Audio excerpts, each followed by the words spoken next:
Shalom, salam kamu spesial. Saya senang kita bisa berjumpa lagi malam ini. Dan saya ingin mengangkat satu topik yang saya beri judul Hore Daniel Mananta Mu'alaf. Ustadz Abdul Somad dan saudara-saudara muslim kena prank daripada Daniel Mananta. Ini semua terjadi karena kadang-kadang terlalu euforia dengan apa yang sedang terjadi di sekitar kita. Saya khusus buat saudara-saudara kita muslim, saya berharap tidak perlu untuk terlalu euforia dengan saudara Daniel Mananta menjadi mu'alaf. Nah, kenapa saya berkata terjadi euforia yang berlebihan, saudara-saudara? Karena kalau kita perhatikan di channel-channel yang membahas tentang agama secara khusus, saudara-saudara kita yang muslim, wah itu jadi heboh yang luar biasa. Bahkan ada yang thumbnailnya sudah Daniel Mananta sudah pakai kopiah sebagai aksesoris daripada agama Islam. Nah, harusnya saya berani mengatakan tidak boleh atau tidak perlu terjadi seperti ini. Nah, malam ini saya ingin membahas atau mengangkat 3 hal. Dan saya fokus kepada saudara kita Daniel Mananta. Yang pertama, saya memperhatikan, saya tidak punya maksud untuk menghakimi atau menuduh, tapi saya memperhatikan Daniel Mananta tahu bahwa saudara-saudara kita muslim suka untuk euforia dengan apabila ada artis atau tokoh terkenal, artis terkenal atau tokoh terkenal bergaul dengan tokoh muslim atau pemuka agama muslim. Seringkali mereka selalu menganggap itu bahwa orang itu ingin untuk murtad. Nah, saya berpikir ini tidak perlu terjadi. Tetapi kalau kita lihat dari sisi saudara Daniel Mananta, saya memperhatikan bahwa ini menjadi alasan untuk Daniel Mananta mengundang Ustadz Abdul Somad untuk hadir di podcastnya, ya. Dan juga kemudian kita tahu bahwa Daniel Mananta langsung juga pergi ke Pekanbaru untuk mengikuti acara kajian dari Ustadz Abdul Somad, ya, sekalipun ada tamu di tempatnya Ustadz Abdul Somad. Tetapi itu yang terjadi, ya, dan itu membuat saudara-saudara kita dari muslim menjadi euforia, oleh karena seolah-olah Daniel Mananta sudah masuk Islam, seolah-olah Daniel Mananta sudah berpindah dari Kristen kepada agama muslim. Nah, kalau itu terjadi pun bagi saya tidak ada masalah, karena itu hak pribadi daripada saudara Daniel Mananta. Tetapi saya tidak mau ini terjadi oleh karena hanya sekedar sensasi, ya, hanya sensasi sehingga ini menjadi heboh. Dan maaf ya, tetapi akhirnya saya berani mengatakan yang malu juga adalah saudara-saudara kita yang muslim. Kenapa? Karena itu juga terjadi dengan Agnes Monica. Beberapa bulan yang lalu heboh dengan berita bahwa Agnes Monica sudah mu'alaf, sudah menjadi muslim. Bahkan foto-fotonya diedit, ada Agnes Monica sudah pakai jilbab dan sebagainya. Tetapi faktanya sampai sekarang Agnes Monica belum mu'alaf, ya.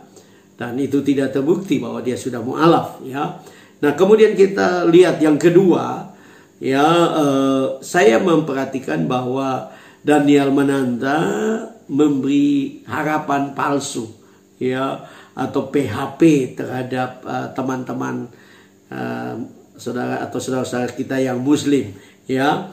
Kenapa saya bilang itu? Karena saya melihat bahwa dengan mengundang Ustadz Abdul Somad di podcastnya dengan sendiri, maka teman-teman dari muslim akan merasa bahwa Daniel Mananta tertarik dengan muslim, ya. Apalagi sekali lagi tadi saya sudah katakan bahwa kemudian dia langsung berangkat untuk pergi ke Pekanbaru mengikuti kajian muslim di sana. Nah, ini adalah sesuatu yang bagi saya, apakah ini hanya sekedar memberi harapan palsu, ya, atau betul-betul Daniel Mananta serius, ya. Kalau memang dia serius, itu sesuatu yang baik, ya, itu haknya dia dan sebagainya, ya. Tetapi kalau saya perhatikan lebih dalam, karena saya cukup mengikuti berita-berita tentang Daniel Mananta, ya, saudara Daniel Mananta, ya, yaitu secara khusus saya memperhatikan Daniel Mananta diundang di channel Kasih Solusi, dan di situ dia diwawancarai, selalu berulang-ulang dipertanyakan apakah dia sudah mu'alaf dan sebagainya, dengan dengan mereka seperti senang sekali, ya. Tetapi saya memperhatikan justru di situ Daniel Mananta lebih banyak bersaksi pengalaman rohaninya. Ya, saya sebut itu sebagai pengalaman rohani karena itu dalam kekristenan seorang punya pengalaman dengan Tuhan itu disebut sebagai pengalaman rohani. Dan Daniel Mananta menceritakan itu pengalaman rohaninya dengan Tuhan, dan kedua hostnya begitu diberkati, ya, dalam tanda kutip, atau senang dengan apa yang menjadi pengalaman luar biasa daripada Daniel Mananta. Tetapi yang juga saya lihat, saudara-saudara, kenapa saya sebut ini sebagai semacam pemberi harapan, dan saya berharap tidak harapan palsu, ya. Tetapi Daniel Mananta menggunakan istilah, bahkan contohnya dia menceritakan pengalamannya yang dia pelajari daripada Alkitab, kisah Abraham di Alkitab waktu mempersembahkan anaknya Ishak. Di situ dengan jelas Daniel Mananta mengganti nama Abraham dengan Ibrahim, yang adalah sebutan untuk Abraham di dalam agama Islam. Nah, saudara-saudara, apa maksudnya daripada Daniel Mananta menyebut ini, Pak? Dan dia tidak menyebut Ishak, ya, di dalam waktu dia menceritakan itu. Dia menyebut hanya Ibrahim mempersembahkan anaknya. Ya, apa maksudnya? Kemudian yang luar biasa, saya melihat bahwa di akhir-akhir dari video itu Daniel Mananta memuji agama Islam sebagai agama yang holy atau kudus. Nah, apa yang dilakukan oleh Daniel Mananta itu bagi saya wajar, ya. Kita tidak boleh menghakimi satu agama, ya. Kita harus melihat sisi baik dari setiap agama, dan saya percaya bahwa semua agama ada sisi baiknya, dan pujian Daniel Mananta itu dia lakukan, dan sesuatu yang bagi saya ya wajar aja. Tetapi saya berharap ya dilakukan dengan tulus, dilakukan dengan hati yang murni, ya. Karena secara khusus kalau dia orang Kristen, apapun yang dilakukan harus dilakukan dengan tulus, dengan murni. Karena itu yang menjadi kehendak Tuhan bagi kita. Jangan kita melakukan dengan cara-cara yang tidak murni, tidak tulus. Kemudian yang ketiga adalah Daniel Mananta punya motif apa dalam semua yang dilakukan. Baik itu pertemuan dengan Ustadz Abdul Somad, kemudian pergi ke Pekanbaru, kemudian hadir di channel Kasih Solusi, dan acaranya cukup lama, 1 jam lebih, ya. Dan dia banyak berbicara di acara tersebut karena ya dia sebagai tamu, ya. Tetapi saya ingin untuk kita melihat, ya, karena saya juga mengikuti itu, saya melihat Daniel Mananta menceritakan masa mudanya, masa remajanya, ya, bagaimana dia dibully, ya, dibully oleh teman-temannya, dan dia jujur bahwa dari pengalaman trauma dibully itu dia semacam haus akan ketenaran, kepopuleran, dan kemudian dia bersaksi bahwa Tuhan lewat Indonesian Idol, ya, dia menjadi terkenal sekali. Nah, apakah karena kemudian kita tahu bahwa kemudian dia berhenti dari Indonesian Idol, dan kemudian terjadi COVID-19, ya, semua orang menjadi sulit, ya, semua orang mengalami kesulitan termasuk para artis. Apakah dengan situasi itu maka kemudian dia sedang mencari ketenaran? Nah, saya berharap ini bukan motivasi dengan membuat sensasi yang terjadi saat ini, ya, yaitu motivasi untuk terkenal. Sekali lagi sebagai seorang hamba Tuhan saya ingin ingatkan bahwa biarlah motivasi Daniel Mananta untuk terkenal itu adalah motivasi yang benar. Kalau kita bicara kita sebagai anak Tuhan, motivasi kita harusnya untuk memuliakan Tuhan. Motivasi kita adalah biarlah kita terkenal supaya orang melihat Yesus di dalam kehidupan kita. Nah kemudian yang berikut saudara-saudara, nah ini saya ambil saudara-saudara karena saya juga membaca komen-komen dari orang yang coba untuk memperhatikan apa motif daripada Daniel Mananta. Ya secara khusus ada pertanyaan juga di situ bahwa apa motifnya Daniel Mananta mengundang Ustadz Abdul Somad. Ya apa motifnya? Ya apakah ini karena Ustadz Abdul Somad mempunyai banyak pengikut ya yang fanatik atau yang sangat mencintai Ustadz Abdul Somad. Dengan mengundang Ustadz Abdul Somad maka dengan sendirinya Daniel Mananta pun menjadi terkenal. Nah saya membaca di suaramerdeka.com itu diberitakan bahwa podcast Daniel Mananta dengan Ustadz Abdul Somad itu mendapatkan penonton yang paling tinggi dari semua video yang lain.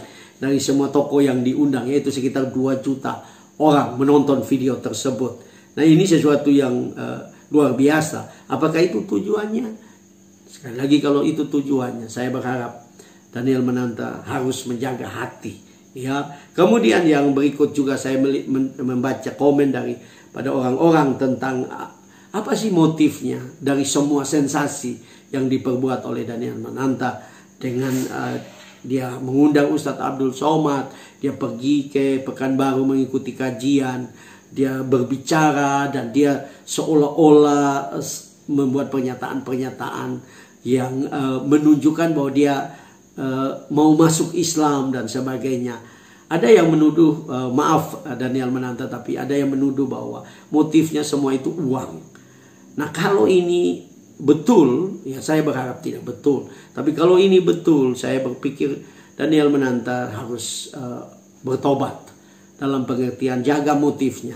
Ya, karena kita tahu bahwa berkat itu datang dari Tuhan. Promosi itu datang dari Tuhan. Keberhasilan itu datang dari Tuhan. Kebahagiaan itu datang daripada Tuhan. Dan itu adalah Tuhan Yesus sendiri yang dapat memberikan itu kepada Daniel Mananta. Nah, terakhir daripada apa yang menjadi semacam pendapat saya ingin mengingatkan Daniel Mananta. Saya ingin membaca dari 1 Korintus 15 ayat 33. Di sini dikatakan 1 Korintus 15 ayat 33. Janganlah kamu sesat, pergaulan yang buruk merusakkan kebiasaan yang baik. Nah ayat ini tidak punya maksud bahwa orang Kristen tidak boleh bergaul dengan saudara-saudara atau orang beragama lain, saudara-saudara Muslim atau orang beragama lain. Tuhan mau kita bergaul dengan semua orang. Kita menghormati semua orang, kita mengasihi semua orang. Karena itu adalah kehendak Tuhan. Bahkan Tuhan Yesus mengajak kita untuk berdoa bagi musuh kita. Satu pengajaran ya, kalau kita bisa katakan suatu pengajaran etika yang luar biasa, yaitu mendoakan musuh, menghormati, menghargai musuh. Ya. Nah, tetapi dalam bagian ayat atau firman Tuhan ini memperingatkan kita supaya kita berhati-hati dalam pergaulan.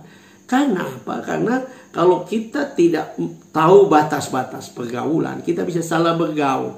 Dan dari pergaulan itu kemudian kita jatuh di dalam dosa, atau kita melakukan hal-hal yang tidak benar, hal-hal yang tidak tepat. Dan pada akhirnya kita menjadi sesat oleh karena kesalahan kita dalam bergaul. Bergaul baik, bergaul tak boleh. Sebagai orang Kristen harus bergaul. Karena itu menjadi kehendak Tuhan untuk kita jadi berkat besar bagi banyak orang. Dan itu bagaimana kita bisa menjadi berkat besar bagi banyak orang kalau kita tidak bergaul? Kita harus bergaul. Tetapi kita harus tahu batas-batas pergaulannya. Apalagi dalam pergaulan-pergaulan kita dan kita masuk kepada ranah agama. Bahkan kita masuk kepada agama orang lain. Saya pikir itu bisa berbahaya. Karena kadang-kadang kita tidak punya kemampuan untuk bisa memilah-milah mana yang benar, mana yang tidak benar. Sekali lagi sebagai orang percaya kita harus hati-hati dalam pergaulan kita. Dan saya mau katakan malam ini, saya mau berkata bahwa saya mau berdoa buat Daniel Mananta supaya kau terus hidup dalam kebenaran, hidup dalam takut akan Tuhan, hidup dalam motivasi yang benar. Dan saya percaya waktu engkau melakukan itu, Tuhan akan mengangkat dan mempromosikan engkau. Karena Tuhan akan memakai engkau menjadi alat di dalam tangannya. Akhirnya Bapak Ibu Saudara-saudara, kalau engkau diberkati dengan video ini, jangan lupa like, subscribe, ya. Saudara bisa tekan lonceng supaya setiap kali saya mengupload video, saudara mendapatkan notifikasi dari video ini. Saudara memberi komentar. Dan kalau saudara diberkati, saudara silakan bagikan sehingga banyak orang diberkati. Salam. Tuhan memberkati kita semua.